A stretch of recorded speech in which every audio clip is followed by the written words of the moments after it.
떡시루에 핀 소망의 꽃. 제1장 횡단보도의 붉은 신호. 이름 없는 수호자. 오후 4시의 시장통은 늘 그렇듯 비릿한 생선 냄새와 달큰한 떡 찌는 냄새가 뒤섞인 삶의 활기로 가득합니다. 누군가에게는 치열한 생존의 현장이겠지만 저에게 이곳은 이웃의 안부가 오가고 자식들 먹일 반찬거리에 사랑을 담는 소망의 공간이지요. 68년을 살아낸 저 수련에게 이곳은 안식처이자 세상에서 가장 믿음직한 터전이었습니다. 유모차에 잠든 돌쟁이 손자 민우를 보며 횡단보도 앞에 섰을 때였습니다. 신호를 기다리고 있을 때 갑자기 등 뒤로 누군가 급박하게 다가오는 발소리가 들렸습니다. 돌아보기도 전 검은 모자를 깊게 눌러쓴 한 사내가 제 팔을 조심스럽게 하지만 단단히 붙잡았습니다. 처음엔 당황스러웠지만 모자 차양 아래로 비친 그의 눈동자는 결코 해를 끼칠 사람의 것이 아니었습니다. 그 눈에는 깊은 근심과 함께 저를 향한 간절한 보호의 의지가 담겨 있었지요. 사내는 주변의 눈치를 살피며 마치 소중한 보물을 건네듯 땀에 젖어 구겨진 종이 한 장을 제 손바닥에 꼭 쥐어주었습니다. 그는 아무 말도 하지 않았지만 그의 떨리는 손끝에서 저는 말로 다 할 수 없는 절박한 선의를 느꼈습니다. 제가 종이를 확인하기도 전 마치 저를 대신해 위험을 짊어지고 떠나듯 인파 속으로 사라졌습니다. 떨리는 손으로 펼친 종이엔 종이를 찢을듯 갈겨 쓴 문장이 적혀 있었습니다. 유모차의 아이를 보세요. 아이가 지금 위험합니다. 빨리요. 심장이 내려앉는 것 같았습니다. 정신없이 유모차 덮개를 걷어 올렸습니다. 쌕쌕 잠들어 있어야 할 우리 민우의 얼굴이 믿을 수 없게도 보라색으로 변해 있었습니다. 시트 아래에서 발견된 그 정교하고 잔인한 질식 장치를 보며 저는 그 이름 모를 사내가 보낸 구원의 손길에 깊은 감사를 올릴 수밖에 없었습니다. 그 선한 사내의 경고가 아니었다면 저는 평생을 피눈물 속에 살았겠지요. 제2장 시루에 바친 30년 아들 준석의 비극. 제 인생은 평생이 뜨거운 김과의 사투였습니다. 남편은 아들 준석이가 걸음마를 떼기도 전에 세상을 떠났고 남겨진 건 빚더미와 젖먹이뿐이었지요. 시장 귀퉁이에서 판자를 깔고 떡을 팔며 손가락이 터져 피가 나도 울지 않았습니다. 이 시장의 이웃들이 건네준 따뜻한 덤 하나, 격려 한마디에 의지하며 오직 준석이 하나를 반듯하게 키우겠다는 소망으로 30년을 버텼습니다. 새벽 4시면 쌀을 씻고 무거운 시루를 들었다 놓았다 하며 제 무릎과 허리는 다 망가졌습니다. 하지만 준석이가 대기업에 합격하던 날 저는 시장 사람들에게 고마움의 떡을 돌리며 평생치 눈물을 다 쏟아냈습니다. 그런 준석이가 수줍게 웃으며 데려온 여자가 혜진이었습니다. 가난한 집안에서 참하게 자랐다는 그 말에 속고 말았습니다. 결혼 후 혜진의 실체는 서서히 드러났습니다. 아들의 월급은 명품 가방과 보석으로 증발했고 집안일은커녕 민우가 태어난 뒤에도 밤마다 밖으로 나돌았습니다. 어머니, 혜진이가 너무 무서워요. 저 사람 제가 알던 사람이 아니에요. 아들이 울며 고백하던 밤을 잊지 못합니다. 그리고 바로 다음 날 새벽 아들은 가로등을 들이받고 전복된 차 안에서 차가운 시신이 되어 돌아왔습니다. 사고 차량의 브레이크는 파손되어 있었습니다. 장례식장에서 혜진은 세상을 잃은 듯 통곡했습니다.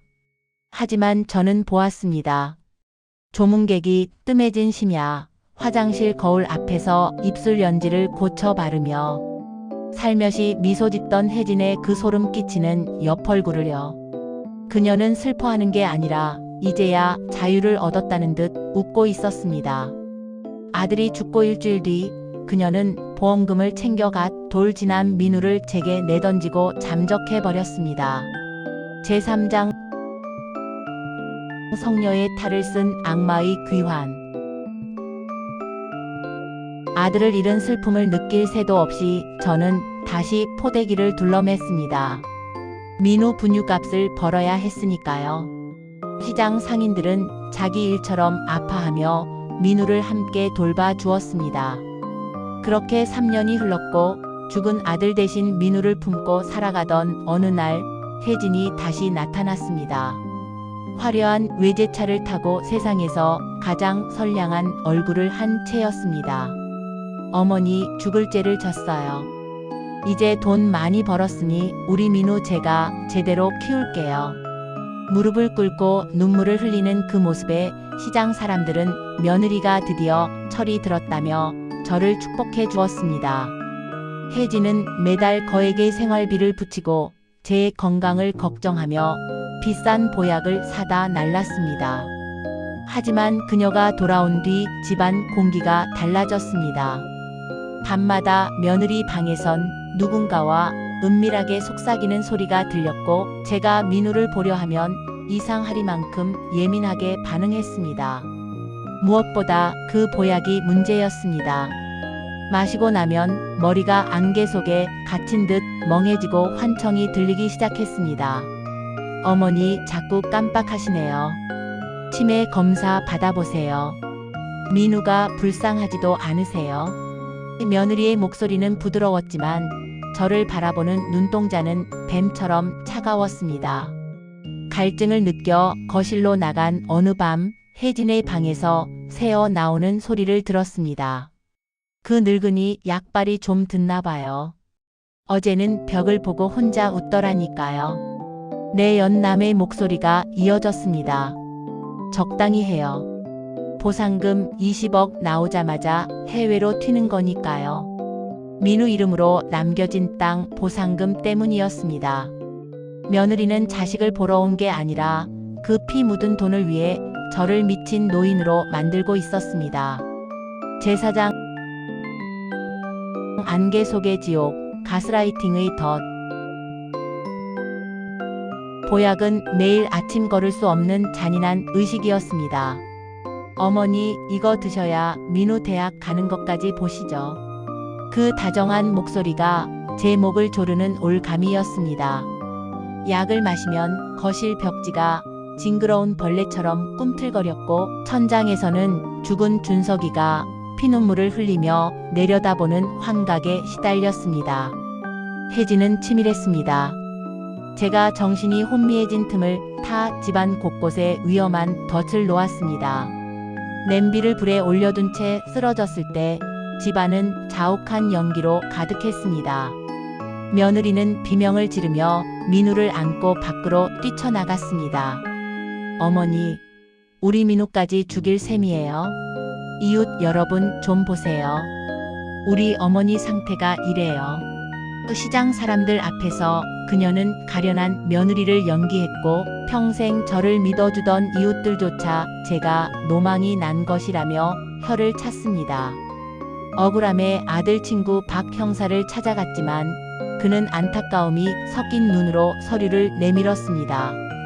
이미 혜진이 조작한 제 뇌 MRI 사진과 치매 진단서가 제출되어 있었습니다. 세상 천지에 제 편은 없었습니다. 제가 무슨 말을 해도 치매 노인의 망상으로 치부되었습니다.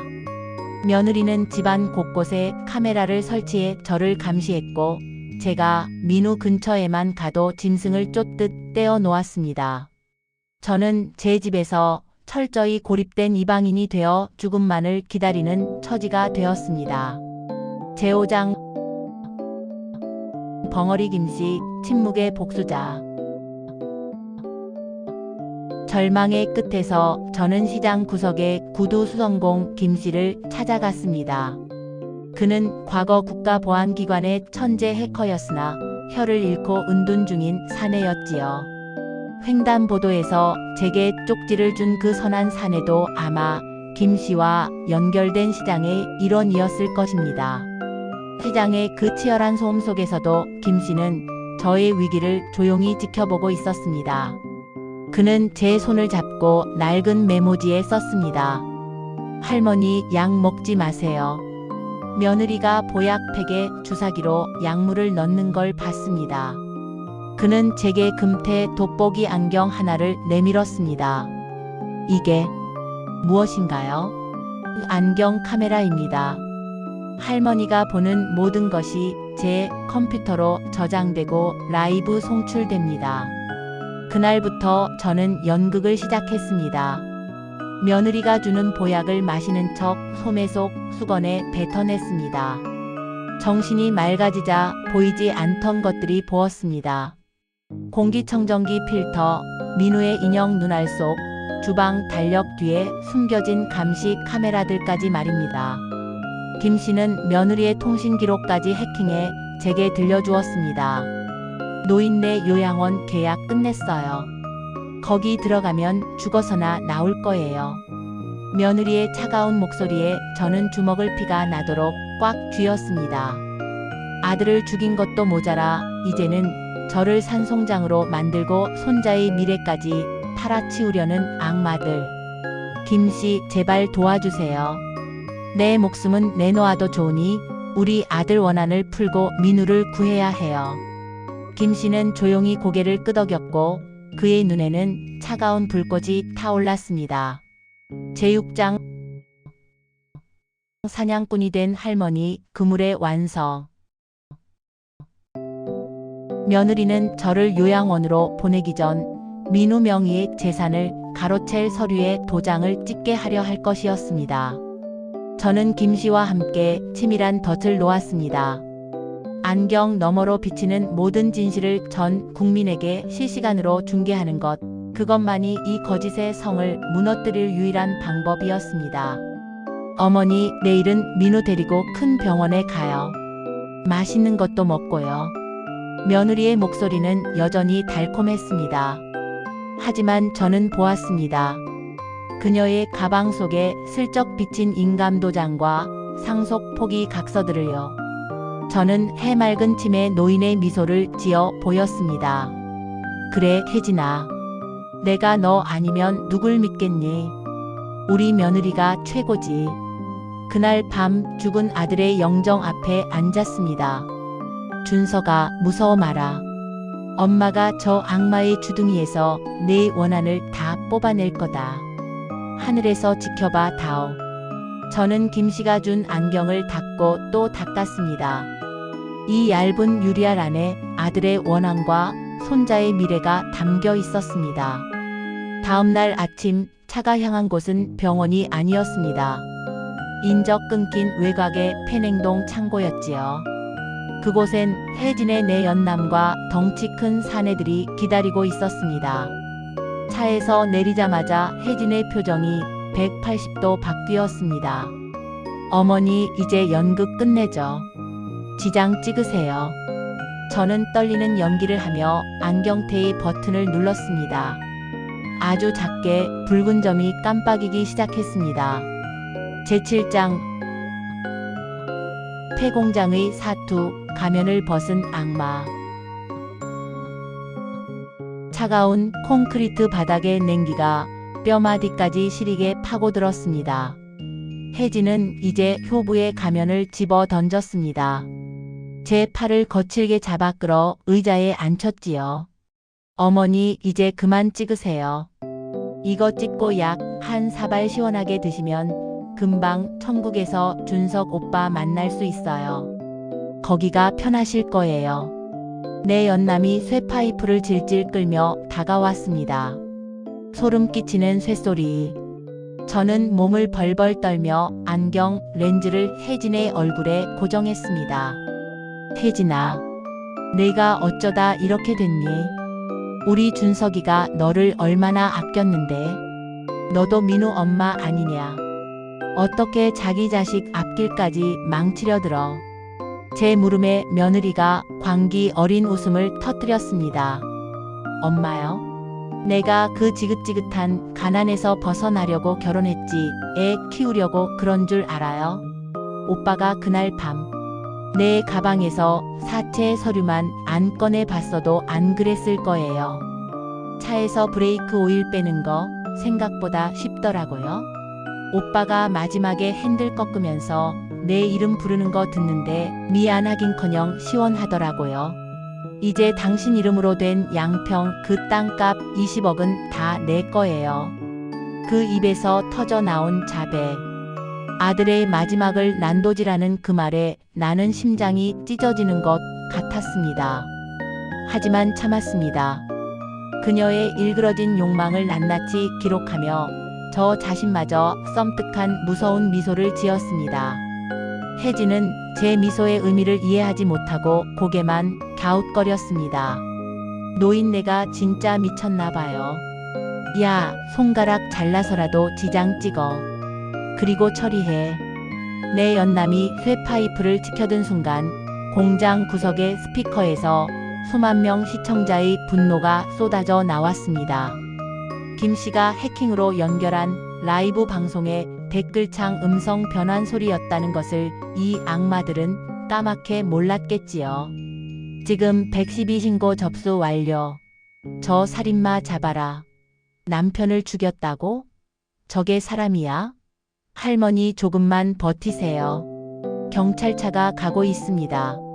수만 명의 분노의 소리가 공장 안을 가득 메웠습니다. 며느리와 내 연남은 귀를 막으며 비명을 질렀습니다. 이게 뭐야? 누가 짓이야? 혜진이 제 안경을 뺏으려 달려들었지만 저는 온 힘을 다해 그녀의 얼굴을 밀쳐냈습니다. 혜진아, 이 안경에 맺힌 건 내 눈이 아니다. 전 국민의 눈이고 죽은 내 아들의 눈이다. 내가 뱉은 더러운 자백, 지금 100만 명이 넘는 사람들이 다 들었어. 너는 이제 빠져나갈 곳이 없다.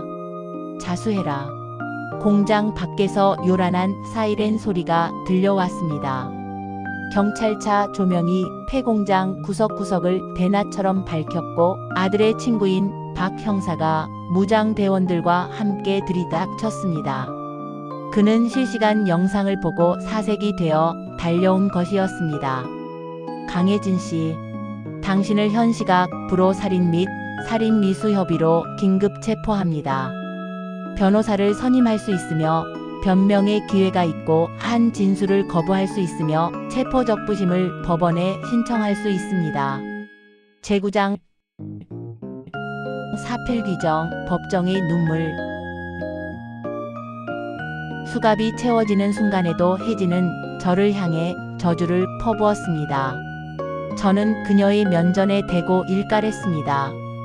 내 손자 민우에게 네 엄마는 제 욕심에 눈먼 짐승이었다고 똑똑히 전하고 싶지만 그때 묻지 않은 귀에 그 더러운 이름을 듣게 하고 싶지 않다. 너 같은 쓰레기 인간은 엄마라 불릴 자격도 없다. 법정에서 혜진은 무기징역을 선고받았습니다. 아들을 죽게 한 공모죄와 저를 죽이려 했던 죄값이었지요. 조작된 진단서를 써준 의사도 법의 심판을 피하지 못했습니다. 시장 사람들은 저를 찾아와 눈물을 흘리며 사과했습니다. 민우 할매 미안하오. 우리가 자네를 믿어줬어야 하는데. 며느리 연기에 깜빡 속았어. 저는 원망하지 않았습니다. 시장은 원래 그런 곳이니까요. 함께 웃고 떠들다가도 바람에 흔들리고 다시 미안함으로 손을 맞잡는 정이 있는 곳이지요. 하지만 이기고 나면 개운할 줄 알았는데 왜 이렇게 가슴 한구석이 찬바람 부는 것처럼 시린지 모르겠습니다. 떡을 찌는데 모락모락 피어오르는 하얀 김 사이로 준석이의 웃는 얼굴이 자꾸만 맺힙니다. 엄마 고생했어요. 이제 다 괜찮아요. 하며 제 굽은 등을 쓸어줄 것 같은데 손을 뻗으면 그저 뜨거운 김뿐입니다. 준석아, 엄마가 내일 복수했다. 엄마가 우리 민우 지켰다. 그런데 엄마는 20억이고 뭐고 다 필요 없구나. 내가 만기 제대하던 날 개구리복을 입고 모자를 돌리며 이 어미에게로 뛰어오던 그날로 내게 차려줄 뜨끈한 국밥을 준비해 놓고 내 퇴근길로 마중 나가던 그때로 딱 한 번만 딱 한 번만 돌아가고 싶구나.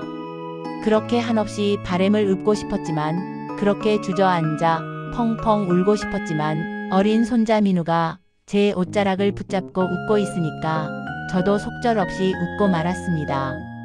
제10장 다시 피어오르는 떡시루 삶의 온기. 저는 마음을 추스르고 다시 떡집을 열었습니다. 새벽 4시 고요한 시장 골목에 하얀 김이 모락모락 피어오릅니다. 30년 전이나 지금이나 떡 찌는 냄새는 똑같이 달큰합니다. 이제는 그 김 사이로 아들의 환영이 보이지 않습니다.